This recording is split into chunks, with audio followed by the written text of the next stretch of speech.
예, 오늘의 증시 브리핑 시작하겠습니다. 오래간만에 이제 조정이 나왔는데 사실 많이 오르게 부담이 되는 그런 상황이었죠. 전 세계 증시를 하나의 어떤 차트로 보여주는 이 차트를 보면 1월 2주차까지 상승폭이 1988년 이후에 가장 많이 올랐었거든요.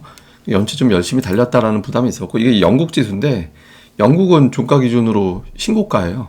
예, 그러니까 유럽도 그렇고 이제 전 세계 증시가 1월 들어서 너무 세게 올라갔다. 여기에 대한 부담이 있고, 또 코스피 자체도 어제까지 9일 연속 올라갔었잖아요. 그러니까 10일 연속 올라간다라는 거는 1919년 이후에 있었던 적이 없었거든요. 그러니까 2015년 이후에 10일 이상 연속 올라간 거는 두 번밖에 없었어요. 그리고 역대 최장 자체가 13일이었고, 그러니까 9일 올라가고 10일까지 올라가기에는 뭔가 좀 외부에서 큰 재료거리가 나와야 되는데 그러기에는 쉽지 않았다. 그리고 그 이후에 좀 조정이 나왔던 적이 많았기 때문에 상승 이후의 어떤 조정을 염두해 둬야 된다. 이런 부담이 좀 일부 있었겠죠.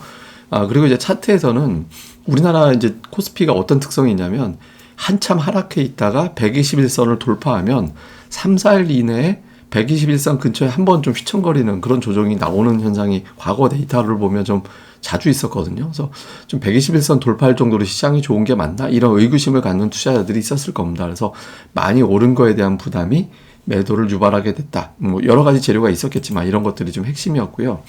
반면에 뭐 더 올라갈 거다라는 기대감도 좀 있었습니다. 그래서 초반에 뭐 지수가 낙폭을 줄이거나 뭐 플러스 가거나 막 이런 흐름도 있었잖아요.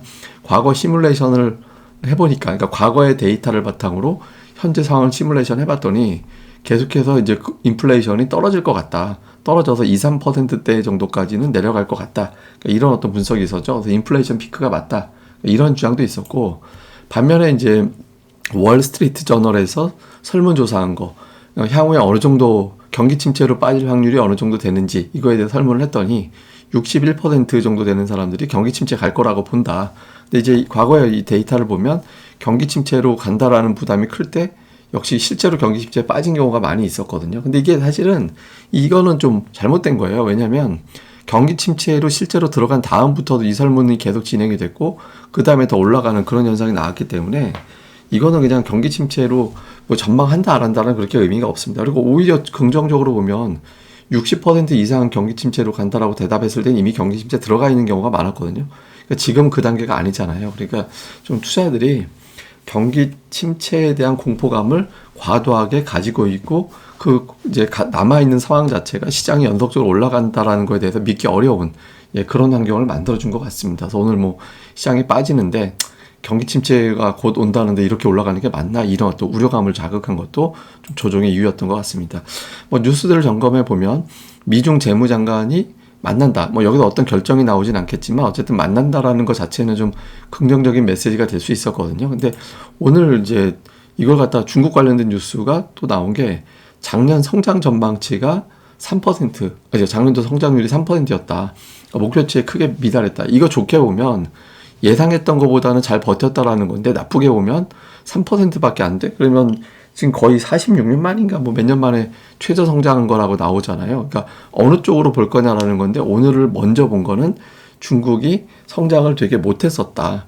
그리고 목표했던 거의 절반 정도밖에 안 됐기 때문에 이번에 목표한 거 달성된다라는 보장이 없다. 이쪽을 조금 더 주목하게 만드는 그런 상황이 만들어졌고요. 그리고 결정적으로 또 시장 발목을 잡은 건 그동안 시장이 올라왔던 데는 금리 인하 기대감, 하반기에는 금리를 내릴 거야 이런 기대감이 있었거든요. 근데 오늘 이제 블랙록에 부회장이 이런 이야기를 했죠. 그러니까 중앙은행은 물가 잡기 위해서 계속 금리를 올릴 거다. 그리고 최선은 여기서부터는 금리 인상 중단 정도는 나올 수는 있겠지만 인하까지는 안 할 거다. 물가가 올라가고 있는데 물가가 올라가 있는 상태에서 확실하게 빠지지 않았는데 어떻게 금리를 내리냐. 그래서 인플레이션을 지금 위치에서 통제한다라는 거는 실물 경제가 파괴되지 않고서는 어렵다라고 봐야 된다. 이런 주장을 했거든요. 그러니까 금리 안 내릴 거야. 그리고 경기 침체에 올 거야. 이런 메시지를 또 던졌잖아요. 그래서 이런 부분들이 또 투자자들에게는 좀 압박이 되는 그런 상황이었습니다.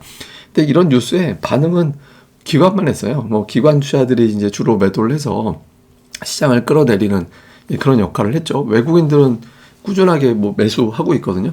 제가 이제 계속 말씀드린 게 외국인들이 3천억 원 이상의 매수가 들어오면 지수를 올리고 2천억 원 정도의 매수면은 지수가 버티는 정도의 힘을 준다. 근데 이제 오늘 2천억이 안 됐잖아요. 그러니까 이제 지수가 좀 버티는데 급급한 정도 상황이었죠. 그러니까 기관이 이제 매도하는 걸 갖다가 외국인들이 너끈하게 받아치지 못하는 그런 상황이었고, 그리고 최근에 이제 개인들이 약간 콜 쪽에 몰려 있었거든요. 그래서 파생 쪽도 일부 영향을 줬던 것 같습니다. 종목에서는 외국인들은 그러니까 바이오나 아니면 이제 IT, 인터넷 관련된 종목군들을 샀다 팔았다가 돼버렸는데, 어쨌든 지난주하고 어제까지 이렇게 열심히 사더니 이제 지금 매도 쪽으로 바뀌면서 이쪽 종목들이 지금 내려가는 모습을 보였고, 반면에 뭐 전차군단이라든가 이런 것들은 계속 사요. 그러니까 삼성전자 순매수 상단에 1월 들어서 첫날 빼고 계속 매수잖아요. 금융주들도 이제 약간 금융주는 조금 분산이 됐습니다. 그러니까 사는 종목, 파는 종목 분산이 됐는데, 어쨌든 삼성전자 계속 사고 있고, 그러니까 기관이 오늘 문제였죠. 그러니까 기관의 매도를 보면 오늘 LG에너지 솔루션이 많이 빠졌는데, 그뿐만 아니라 시가총액 상위 종목을 거의 다 팔았어요. 그러니까 오늘 기관이 거의 비차익 매도하듯이 시총 상위 종목을 다 털어내는 그런 모습이 나오면서 이제 오늘 지수에 좀 영향을 줬다라고 봐야 될 것 같고, 매수 쪽은 이제 화학 계열의 종목군들이 상대적으로 좀 눈에 보이고, 그다음에 철강 관련된 종목이라든가 이런 것들이 좀 포함이 되어 있습니다. 코스닥 쪽으로 보면 이제 외국인 투자자들은 종목들에서 이제 업종을 특별하게 이제 나누기는 좀 애매한 상황이죠. 그러니까 뭐 업종에서 이 업종을 집중으로 매수했다 이런 거는 아닌 것 같아서 좀 고르게 이제 뭐 사는 거 파는 거 업종 내에서 좀 종목별로 골라 담는 형태를 보였고, 기관도 사실 마찬가지입니다. 그러니까 기관도 특정한 종목군들을 샀다라기보다는 좀 샀다 팔았다는데, 다만 이제 특징적인 건 시가총액 최상단에 해당되는 종목군들이 양 주체가 사질 않았어요. 그러니까 상대적으로 체급이 낮은 중형주급 이하 쪽 종목들을 좀 많이 사고, 시총체 상단 종목은 좀 매도 쪽에 가까운 그런 모습을 보인 게 외국인 기관의 오늘장의 특징이었습니다. 자, 이후 이슈를 보면 S&P 500이 이제 남은 의식 과연 4천을 돌파할 수 있을까? 200일선까지는 왔는데 돌파했는데 지난주 3,999에 끝났잖아요. 그러니까 이걸 과연 돌파할 수 있을까? 여기에 대한 어떤 힘, 그리고 그 과정에서 어떤 종목이 올라가는지, 또는 빠진다면 어떤 종목이 잘 버티는지, 이게 볼 필요가 있고요. 그 다음에 또 하나는 이제 피봇이 안 된다. 그러니까 금리 인하 안 할 거야. 이거에 대한 주장들이 이번 주 들어서 갑자기 좀 부각되고 있거든요. 그러니까 연준 인사들 좀 발언들도 이번 주에 다시 시작이 되고, 그래서 여기서 이제 금리 인하를 안 할 거야라는 뉴스가 갑자기 또 크게 확대되기 시작하는지, 이 부분도 좀 주목해 볼 필요가 있고요. 그 다음에 이제 LG에너지 솔루션이 은근히 오늘 시장 발목을 잡았거든요. 오늘 지수 하락폭이 한 3분의 1 정도는 LG에너지 솔루션이 이제 만든 건데, 루머도 있었잖아요. 뭐 테슬라에서 오더컷 했다더라, 그러니까 주문을 뭐 확 줄였다더라, 이런 루머도 있었고, 그다음에 27일부터 또 오버행 이슈, 그러니까 그 물량 같은 보호 예수가 풀리는 또 물량들이 있죠. 그러니까 그런 것들 때문에 좀 나온 건데, 제가 보기에는 이게 공매도 세력들이 좀 활용하는 것 같거든요. 최근에 LG에너지 솔루션이 꾸준하게 올라오는 과정에서 공매도가 굉장히 커요. 그러니까 공매도 비중이 전체 거래에서 30% 넘는 날이 있었고, 오늘도 공매도가 전체 매매에 30% 정도 되는 공매도가 나왔거든요. 그래서 공매도 세력들이 LG에너지 솔루션에 붙어가지고 좀 못된 짓을 하고 있는 것 같습니다. 그래서 이게 좀 이걸 이겨내면서 지난번에 한번 뒤집어 버렸는데, 이번에 또 이겨낼 수 있을지 LG에너지 솔루션의 주가 흐름 좀 잘 볼 필요가 있습니다. 그리고 오늘은 뭐 환경 관련주들, 뭐 아랍에미레이트하고 이제 환경 관련된 협약 맺은 것 때문에 그렇고, 보험주, 보안 관련된 IT 보안 관련된 종목군들이 좀 특이하게 올라간 게 이제 특징이었던 것 같습니다.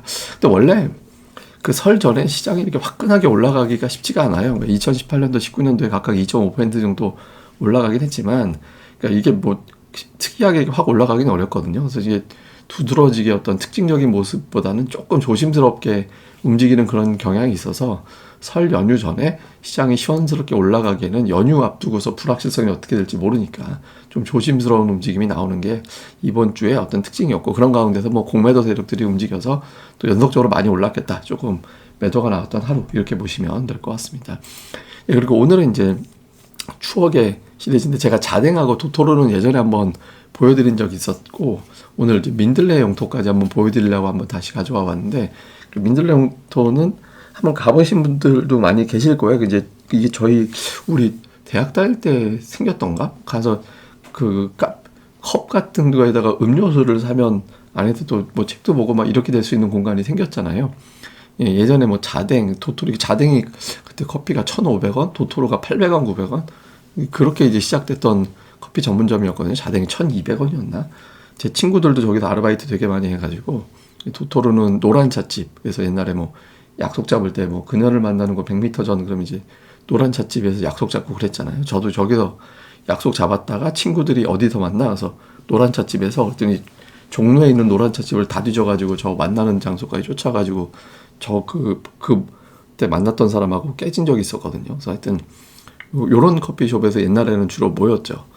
지금 생각해보면 지금하고 되게 인테리어 비슷한 것 같아요. 이게 돌고 돌아서 다시 온 거 아닌가 싶기도 합니다. 어쨌든 또 갑자기 생각나서 또 이제 그려봤습니다. 예, 그리고 이제 카페도 좀 많이 와주세요. 어제 같은 경우 제가 저녁에 그 동영상 브리핑도 올리기도 했는데, 이렇게 이제 카페용 동영상 브리핑은 조금 다른 내용으로 올리기도 하거든요. 이런 것도 올리고 하니까 많이들 오셔가지고 내용들도 보시고, 또 이제 LG에너지 솔루션 뭐 하락한 이유들 이런 것들도 또 많이 올리고 하잖아요. 그래서 많이들 와서 봐주시고, 그리고 이제 고릴라 리서치 가입도 많이도 부탁드립니다. 예, 그럼 또 오늘 하루 잘 보내시고요. 저는 또 다음에 뵙겠습니다. 감사합니다.